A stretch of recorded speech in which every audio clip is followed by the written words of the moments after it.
CNBC आवाज पर आप देख रहे हैं शास्त्रार्थ।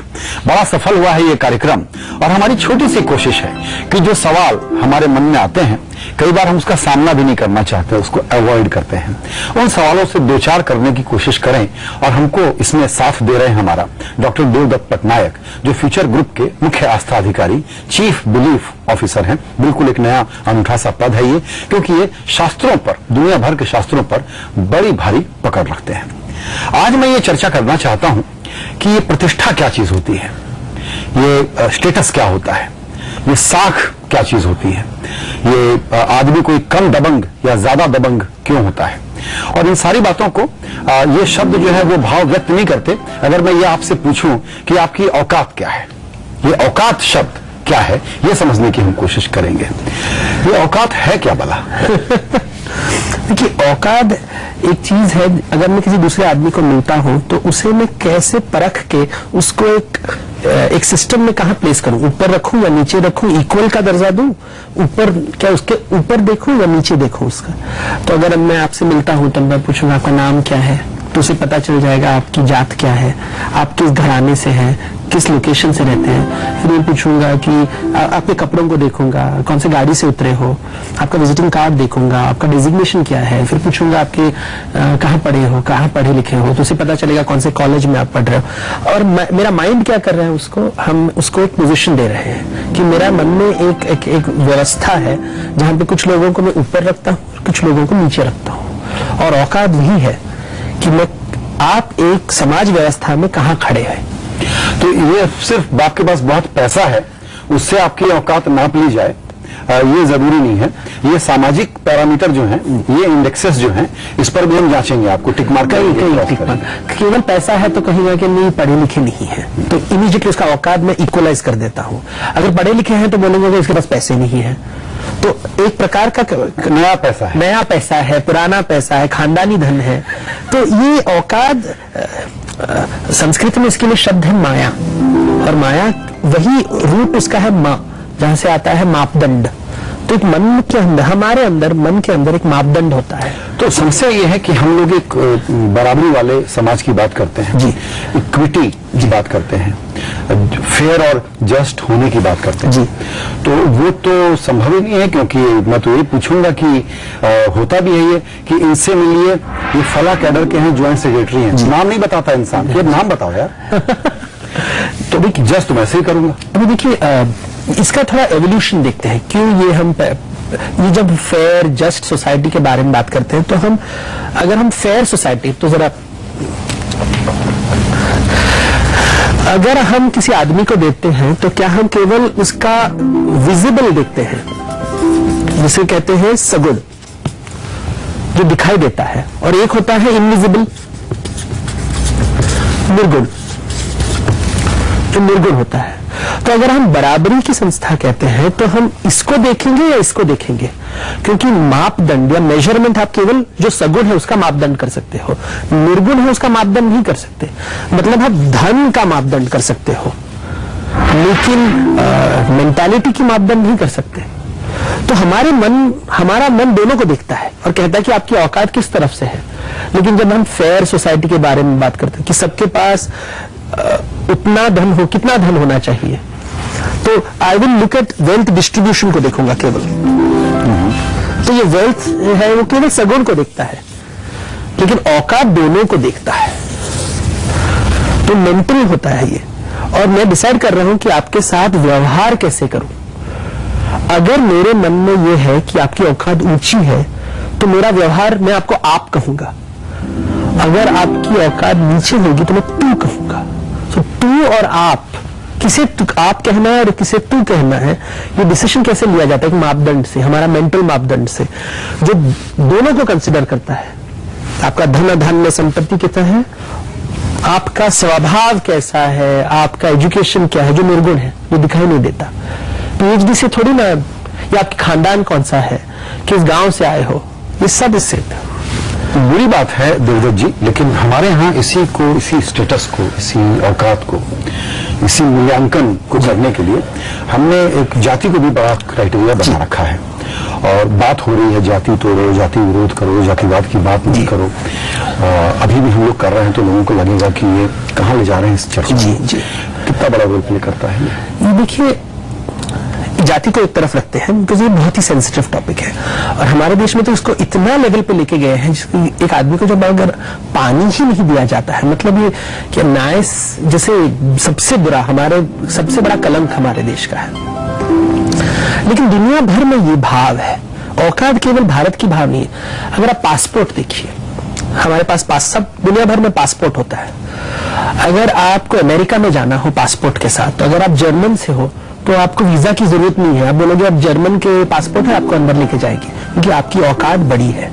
लेकिन आप कहेंगे भारत से जा रहे हैं तो आपको लाइन में खड़ा होना पड़ेगा वीजा के लिए, और वहां पे आपको इज्जत नहीं दी जाएगी। आपका इंटरव्यू जैसे होगा, आप जितने भी बड़े आदमी हो आपको बात करेंगे जैसे आप कहीं, तो बुरा लगता है क्योंकि देश, पूरी दुनिया में एक औकात होती है ना। अगर आपकी अमेरिका का पासपोर्ट है, आपका औकात अलग है। इजराइल का पासपोर्ट है तो अलग औकात है। सऊदी अरेबिया का है तो कुछ अलग है। इंडिया का कुछ अलग है। पाकिस्तान का कुछ अलग है। तो हर ये जो औकात की जो बात है, केवल भारतीय संस्कृति सब जगह है। ये मनुष्य की प्रकृति है। मनुष्य जब भी किसी दूसरे मनुष्य को देखता है, कहता है कि इस आदमी का औकात क्या है। क्योंकि ये इसलिए बन गया है कि एक सिस्टम चाहिए, मुझे एक ऑर्डर चाहिए ताकि इस तरह से चीजें चले जी, कि मैं आपके साथ व्यवहार कैसे करूं। ये ऊंचा नीचा जब तक नहीं करूंगा तब मुझे व्यवहार करने की, जैसे भाषा में मैं आप कहूं या तुम कहूं या तू कहूं, आपको एड्रेस कैसे करूं। समचित्त भाव, ये विचार बहुत अच्छा है कि सबको एक जैसे देखो। फिर तो पासपोर्ट सिस्टम अभी से बंद कर देना चाहिए। तो सब समान है तो पासपोर्ट को बंद कर दो। लेकिन पासपोर्ट से दो चीजें आती है। पासपोर्ट, अगर मुझे अमेरिकन पासपोर्ट है तो मुझे अमेरिकन यूनिवर्सिटी में एडमिशन मिलेगी, इंडियन यूनिवर्सिटी में। अगर इंडियन पासपोर्ट है तो इंडियन यूनिवर्सिटी में पासपोर्ट, अगर पाकिस्तानी पासपोर्ट है तो उसको इंडियन यूनिवर्सिटी में एंट्रेंस नहीं मिलेगा, जितना भी इंटेलिजेंट हो। तो पासपोर्ट का एक दो वैल्यू होता है, एक तो औकात, और उसके लिए आपको क्या बेनिफिट्स दिए जाएंगे, आपको रिस्पेक्ट क्या दिया जाएगा, आपको कैसे खाना दिया जाएगा, व्यवहार कैसे करेंगे आपके साथ। तो व्यवहार के लिए औकात बहुत जरूरी है। एक चीज और अभी हमने बात की कि नया पैसा यानी सेल्फ मेड मैन है, तो ये स्टेटस अभी आपने एक्वायर किया है। एक है कि आदमी स्टेटस इनहेरिट करता है। जी, बड़े बाप के बेटे हैं, ये भी नेता थे तो बेटा भी नेता होगा जी, ये इनहेरिट करते हैं। लेकिन मुझे इन दोनों में मान लीजिए फर्क करना हो कि मुझे आपका एक वैल्यूएशन करना है, सगुण निर्गुण आधार पर आपका वैल्यूएशन करना है, तो आपकी चूंकि आप एक खानदानी लाइन है तो आपको ज्यादा नंबर मिलेंगे। दूसरा नेता या दूसरा व्यक्ति या दूसरा सीईओ है उसको कम नंबर मिलेंगे। देखिए, ये तोल मोल की बात है। हम तोल कर रहे हैं, आदमी जब भी किसी व्यक्ति को देख रहे हैं तोल मोल देख रहे हैं कि इस युग में, मतलब इस स्थान में, इस काल में और इन पात्रों के साथ कौन सबसे अच्छा काम कर सकेगा। अभी हमको पता नहीं है डिसीजन कैसे लेना है, तो हम इन अलग अलग प्रकार के मापदंड को इस्तेमाल करते हैं। एक मापदंड होगा कि इसका एजुकेशन क्राइटेरिया क्या है, तो कोई कहता है कि नहीं एजुकेशन मत देखो, खानदान को देखो। कोई कहता है नहीं खानदान में देखो, बैंक बैलेंस को देखो। कोई कहता है कि नहीं उसके रूप रंग को देख के डिसीजन लो। अभी कौन सा डिसीजन सही है हमें पता नहीं है। तो इसमें व्यक्ति, उसका संस्कार, उसका गुण, उसका मूल्यांकन, ये सब आमतौर पर हमारी प्रैक्टिसेस में नहीं है कि उस बेसिस पे हम आपको आंकें। कोई कहेगा कि केवल मेरे एजुकेशन क्वालिफिकेशन और कुछ मत देखो। कोई कहेगा नहीं मेरे जेंडर को देखो कि मेल है कि फीमेल है। कोई कहेगा एज को देखो, जो बुजुर्ग है वो अच्छा है, जो बुजुर्ग नहीं है वो अच्छा नहीं है। ये अलग प्रकार का मापदंड है। तो कौन सा मापदंड सही है दुनिया में? अभी संस्कृत में उसको माया कहा गया है कि सब ही मापदंड माया है। अगर मैं कहूं कि अगर मैं अपने आप से पूछूं कि मेरा मूल्य क्या है, तो मेरे दिमाग में है कि मैं सबसे मूल्यवान वस्तु हूं। लेकिन आप कहेंगे कि नहीं, मुझे लगता है कि तुम कोयले से भी नीचे हो। कोयला अच्छा या सोना अच्छा? अभी प्रकृति अलग तरीके से देखते हैं कि अगर तुम्हें ईंधन चाहिए तो कोयला लो, गहने चाहिए तो सोना लो। तो सिचुएशन के हिसाब से औकात बदलते रहते हैं। परिस्थितियों के हिसाब से, समय के हिसाब से अगर किसी की हैसियत कम या ज्यादा होती है, ये पता होने के बावजूद अगर हम इस प्रकार से किसी का मूल्यांकन करते हैं तो इससे समस्या क्या है और हम अपना नुकसान क्या कर रहे हैं? देखिए, पहले ये पूछना है हमें कि मूल्यांकन क्यों करना है। क्या दुनिया चल सकती है बिना मूल्यांकन के? बिल्कुल नहीं चल सकती। ये अप्रिय सत्य है। अप्रिय सत्य यह है कि हमेशा मूल्यांकन होती रहती है, लेकिन आपका मापदंड किसके हिसाब से कर रहे हैं वो अलग अलग है। कोई कहता है इस प्रकार का मापदंड ठीक है, इस प्रकार का मापदंड ठीक नहीं है। अभी कौन डिसाइड करेगा? समाज कहेगा कि इस मापदंड को देखो, बैंक बैलेंस अच्छा मापदंड है, कोई कहेगा एजुकेशन अच्छा मापदंड है, कोई कहेगा खानदान अच्छा मापदंड है। सही मापदंड किसको पता है? क्योंकि अगर आप स्पिरिचुअलिटी से देखें तो कहेंगे सब मापदंड गलत है। आदमी की औकात, ये औकात ही माया है और ये आपको दुख पहुंच जाएगा। हमारे रोजमर्रा के जीवन में भी चूंकि हमको एक व्यवस्था चलानी पड़ती है, तो फिर हम एक हायरार्की बनाते हैं जी कि तुम बड़े अफसर हो, तुम मिडिल लेवल के अफसर हो, तुम छोटा हो। अब इसीलिए कई जगह बातें होती हैं कि सब हमारे यहाँ कोई हायरार्की नहीं है। हाँ। इसको आप कैसे एक्सप्लेन करते हैं? ये तो झूठ है। एक जगह दिखाओ जहां हायरार्की नहीं है। जो कहता है वह भी माया में फंसा हुआ है। इसे आपने सुना होगा, अंधेर नगरी चौपट राजा, टके सिर भाजी टके सिर खाजा। जहां पे मूल्यांकन नहीं होता है, टके सिर भाजी टके सिर खाजा, दोनों को मैंने एक मूल्य दिया है, तो क्या होगा इस देश में? इस देश में वो कहानी कहते हैं कि एक किसी को सूली पे चढ़ाना चाहते थे, एक चोर को, लेकिन वो उसका हाइट बहुत छोटा था, तो उन्होंने कहा किसी दूसरे को लंबे आदमी को लेके आ जाओ, उसको सूली पे चढ़ा देंगे, क्योंकि सब एक बराबर है। अगर एक समुचित दृष्टिकोण है तो फिर तो अंधेर नगरी चौपट राजा, टके सिर भाजी टके सिर, ये कॉन्सेप्ट है कि जिस जहां पे मूल्यांकन नहीं होता है वहां पे समाज नहीं चल पाएगा। सबको हम जैसे बिजनेस में कहते हैं फुल टाइम इक्विवेलेंट, ये एक स्टैटिस्टिक्स के हिसाब से देखते हैं। तो आप मनुष्य को नहीं देखते, आप स्टैटिस्टिक्स को देखते हो। तो मैं एक संजय पुगलिया को नहीं देखता हूं, मैं देखता हूं male of middle age from Bombay in the media world, वो सेम नहीं है। हमारी ये इच्छा होती है कि जो मेरा दर्शन करे कि आप मुझे मूल्यवान समझे। ये बहुत ही अंदर की, ये मनुष्य की इच्छा है कि सामने वाला मुझे मूल्यवान समझे, और ये व्यक्त करने के लिए ये औकात शब्द आती है कि मुझे मूल्यवान समझो। तो मैं कहूंगा देखिए मैं इस घर से आया हूं, यहाँ पे रहता हूं, ये काम करता हूं, मैं क्या कर रहा हूं, मैं अपना मूल्य बाजार में अपना मूल्य दिखा रहा हूं। तो अपने को मूल्यवान समझे लोग, इस पर हमारा अगर इतना एहसास है, इतना ध्यान है, तो फिर हमको इतना संवेदनशील भी तो होना चाहिए कि आपको भी उसी सेल्फ रिस्पेक्ट की, उसी सेल्फ स्टीम की जरूरत है। और मैं थोड़ा सा आपके प्रति संवेदनशील हूँ, संजीदा हूँ, ओपन हूँ, और वैसा ही व्यवहार दो जैसा मैं एक्सपेक्ट करता हूँ। होता नहीं है, क्योंकि हम दर्शन किसका कर रहे हैं? हम सामने वाले का दर्शन कभी नहीं करते, हम केवल हमारी दर्शन करते हैं। मैं हमेशा ये कहता हूं कि अगर हम कहते हैं मंदिर जाओ दर्शन करने के लिए, मंदिर के अंदर जाते ही पहले आंखें बंद कर देते हैं, क्योंकि हमें दर्शन नहीं करना, हमें केवल अपनी दर्शन करना है। तो मंदिरों में फॉर एग्जाम्पल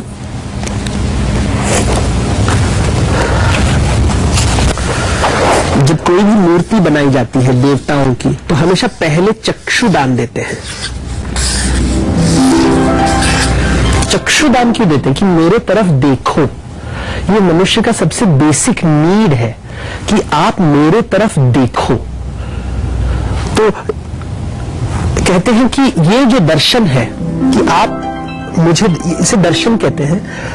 अगर आप मनुष्य को एक मिरर दिखाएं, एक मिरर आप बनाएं और उसका प्रतिबिंब जो है, तो हम अपने आप को देखते हैं। लेकिन पशु, कोई भी पशु को लेके आओ एक मिरर के सामने, वो अपने आप को नहीं देख पाता। केवल मनुष्य अपना एक छवि बनाता है कि मैं ऐसा हूं, कि मैं राजा हूं, मैं हीरो हूं, मैं richest man in the world हूं, मैं सबसे बड़ा खिलाड़ी हूं। तो मैं जब देखता हूं, जिसे कहते हैं टशन, मुझे अच्छा लगता है। और अगर मैं किसी सामने वाले के पास आता हूं तो मुझे ये लगता है कि जो मैंने प्रतिबिंब देखा है, आप भी उस प्रतिबिंब को देखिए। लेकिन अगर आप नहीं देखें तो मेरा दिल टूटता है, मुझे बुरा लगता है। तो मैं वही काम करता हूं कि आप भी देखो कि मेरा कोई औकात है। तो यहां से आता है कि क्योंकि प्रकृति हमें केवल पशु के रूप से देखती है, प्रकृति हमें कुछ इंपॉर्टेंस नहीं देती, लेकिन हमारे मन में, हमारे विचारों में हमने अपने आप को एक मूल्य दिया है, और ये हम चाहते हैं कि सामने वाला देखे। लेकिन हम इस चक्रव्यूह में फंस जाते हैं कि केवल हम अपने मूल्य के बारे में सोचते हैं, सोचते नहीं कि सामने वाले को भी ये इच्छा है कि उसे कोई मूल्यवान की तरह देखे। तो केवल मैं अपनी तरफ देखता हूं, लेकिन सामने वाले को नहीं देखता। इस औकात को मापने के लिए एक बात और होती है कि जिसके पास बहुत ज्यादा पैसा है, मैं उससे दबिश खाऊं या जो बहुत ज्यादा ताकतवर है। और ताकत यहाँ डिफाइन होती है सत्ता से। जी। अगर आपके पास सत्ता है तो आप सबसे ताकतवर आदमी हैं। जो शायद पैसे वाला है, बहुत पैसे वाला, वो उससे कम ताकतवर है, या उल्टा है। व्यवहार क्या है हमारा वास्तव में? सिचुएशन के हिसाब से अगर मुझे पैसे की जरूरत होती है तो जिसके पास सबसे ज्यादा पैसा है वो सबसे इंपॉर्टेंट हो जाता है। अगर मुझे पावर की जरूरत होती है तो जिसके पास सत्ता है वो जरूरी हो जाता है। तो बिल्डिंग में अगर पानी नहीं है तो हम किसके पास जाएंगे? हम कोई पॉलिटिशियन के पास जाएंगे कि पानी का कनेक्शन दिला दीजिए। अगर मेरे पास पैसे नहीं है घर खरीदने के लिए तो मैं फिर बैंक के चक्कर लगाता रहूंगा कि भैया मुझे कुछ लोन दीजिए। अगर मुझे मेरा बच्चा कुछ ठीक पढ़ाई नहीं कर रहा तो हम ट्यूशन टीचर के पास जाते हैं। लोन का चेक देने वाले ऑफिसर की औकात वहां मुझे फिर पता चलती है। क्योंकि एक बार लेने वाले और देने वाले में बहुत फर्क होता है। मूल्य किसका ज्यादा होता है, देने वाले में या लेने वाले में? आपने जैसा कहा कि प्रकृति की नजर में हम सब एक प्राणी मात्र हैं, बावजूद उसके ये समझना बड़ा जरूरी है कि फिर भी हमने जिस प्रकार के भेदभाव बना रखे हैं, तो ये ओरिजिन कैसे होता है? ये स्टेटस की बात, औकात की बात, ताकत की बात, ये शुरू कहां से होती है?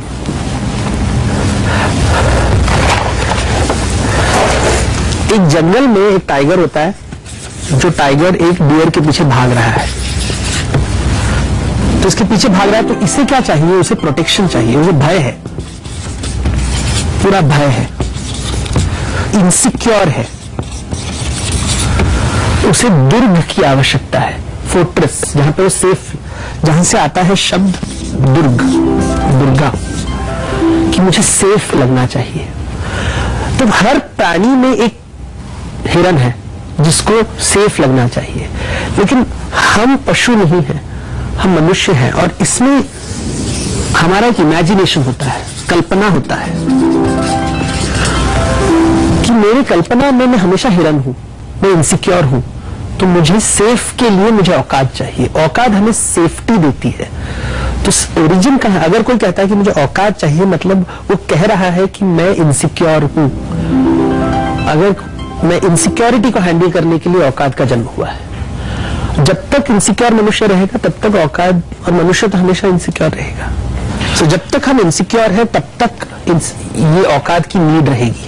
तो ये जो भय है, ये जो असुरक्षा है, ये एक इंसानी बीमारी है। सुबह से शाम तक हम इससे ग्रस्त रहते हैं। जी। इसका एक स्पिरिचुअल एक्सप्लेनेशन क्या है? इससे मुक्त होने के लिए क्या बातें समझना जरूरी है? दो शब्द इस्तेमाल किए गए हैं शास्त्रों में, एक है अहम और दूसरा है आत्मा। अहम को औकात की जरूरत है, आत्मा को औकात की जरूरत नहीं है। तो कहानी में अगर देखें तो विष्णु भगवान कभी ब्राह्मण होते हैं, कभी क्षत्रिय होते हैं, कभी राजा होते हैं, कभी ग्वाला होते हैं, कभी सुत होते हैं, मतलब चैरियटर होते हैं, मतलब ड्राइवर का भी रोल करते हैं, केयरटेकर का भी रोल करते हैं, राजा का भी रोल करते हैं। मतलब उनको औकात से कोई लेना देना नहीं है कि एक ही औकात होना चाहिए। जैसे बुद्धिज्म में जो राजा होता है वो सब कपड़े निकाल के मुनि बन जाता है, क्योंकि वो औकात को त्यागता है। तो आत्मा है जहां पे हम औकात से बढ़ जाते हैं कि मुझे औकात की कोई जरूरत नहीं, कोई मुझे सलाम नहीं करे तो मुझे बुरा नहीं लगेगा, कोई मुझे तू कहे तो मुझे बुरा नहीं लगेगा। लेकिन जब तक हमें तू कोई कहता है और मुझे बुरा लगता है, मतलब मुझे औकात, मतलब अंदर एक भय है। तो जब अगर हम भय से मुक्त हो तभी औकात से मुक्त होंगे। ये जो मानव व्यवहार में, जैसा अभी हमने चर्चा की भी थी, कि जैसा मैं अपना मूल्यांकन चाहता हूं आपसे कि आप मुझे महत्वपूर्ण व्यक्ति समझें, तो मेरा नेचुरल बिहेवियर होना चाहिए कि मैं आपको वही मान दूं। जी। तो अगर मैं आपको इज्जत दे रहा हूं तो वो भी रेटेड है, या फिर बिना रेटेड मैं आपको पूरी प्रतिष्ठा दे रहा हूं, पूरी इज्जत दे रहा हूं, या उसमें भी मैं आपको लेवल ही दे रहा हूं? नहीं, अगर मैं इज्जत दे रहा हूं तो आप कहेंगे कितना अच्छा आदमी है कि ये मुझे इज्जत दे रहा है, तो हमने आपको औकात दी उससे, तो उसमें भी हम औकात दे रहे हैं। अगर मैं आप मुझे इंसल्ट करें तब भी मैं औकात छीन रहा हूं। तो दोनों तरफ से हम औकात की ही बात कर रहे हैं। क्योंकि मैं आपके अगर पैर छू तो कोई कितना अच्छा लड़का है, विनम्र है, विनम्र है। अगर मैं आपसे तू कह के बात करूं किसी बड़े से, कैसा बुरा आदमी है, कोई तो औकात में छीन रहा हूं। संस्कार नहीं है, संस्कार नहीं है इसमें। और वो करके हमने उसकी औकात नीचे कर दी और हमने आपको बड़प्पन दिखा दिया। तो औकात आप देते भी हो, लेते भी हो। जैसा आपने कहा और आप हमेशा कहते हैं कि आप कोई नुस्खा नहीं बताते, आप प्रिस्क्रिप्टिव नहीं है। और आपने ये भी कहा आज कि ये अप्रिय सत्य है कि ये तो चलता रहेगा। जी, चलता ही रहेगा, या इससे मुक्ति के लिए हम खुद अपने निजी तौर पर कुछ कर सकते हैं? ये निजी तौर पर बहुत कुछ कर सकते हैं कि हम उसके ऊपर चिंतन कर रहे हैं कि हमारी औकात की नीड कहां से आ रही है। तो आप भूख मिटाना चाहते हो या खाना बनाना चाहते हो? तो खाना से भूख नहीं मिटती है। भूख को मिटाना और खाना दोनों अलग अलग होते हैं। सोसाइटी कहती है कि ज्यादा खाना बनाने से भूख मिट जाएगी, लेकिन हाँ, शास्त्र कहते हैं कि भूख को अगर मिटा दो तो खाने की जरूरत कम पड़ जाएगी। आवश्यकता है वहां तक ठीक है, जहां आसक्ति हो गई वहां से फिर ये सारा गड़बड़ झाला शुरू हो जाता है। आसक्ति है क्योंकि भय है कि कल का खाना नहीं मिलेगा, परसों का खाना नहीं मिलेगा, 10 जन्मों के बाद खाना नहीं मिलेगा, पीढ़ी दर पीढ़ी खाना होना चाहिए। तो ये असुरक्षितता का चिन्ह है। बिल्कुल। देखिए, भय इतना बड़ा चीज है। तो कैलाश पर्वत में कहते हैं कि अगर एक तरफ शेर है, दूसरी तरफ एक बैल है, लेकिन दोनों साथ में कैसे रहते हैं? क्योंकि शेर बैल को खाना नहीं चाहता, क्योंकि उसमें भूख नहीं है। अगर भूख नहीं है तो बैल कहता है कि ये मुझे भय नहीं है, उसमें भूख नहीं है तो मुझ में भय नहीं है, और भय नहीं है तो फिर मुझे औकात की जरूरत नहीं है। देवदत्त जी, आपको तो नहीं पसंद है कि आपकी किसी भी बात को एक ऐसा करो या एक लेसन या एक सबक के रूप में सामने रखा जाए, लेकिन जाहिर तौर पर इस चर्चा को करते वक्त अगर मुझे अपने लिए कोई लर्निंग लेनी हो तो यही कहना होगा कि अहंकार, असुरक्षा और भय, अगर हम इससे मुक्त हों तो ये स्टेटस का जो खेल 24 घंटे चलता है कि मेरी औकात क्या और तुम्हारी औकात क्या, इससे मुक्ति मिल जाएगी। शास्त्रार्थ में डॉक्टर देवदत्त पटनायक के साथ आज चर्चा ही समाप्त करते हैं। नमस्कार।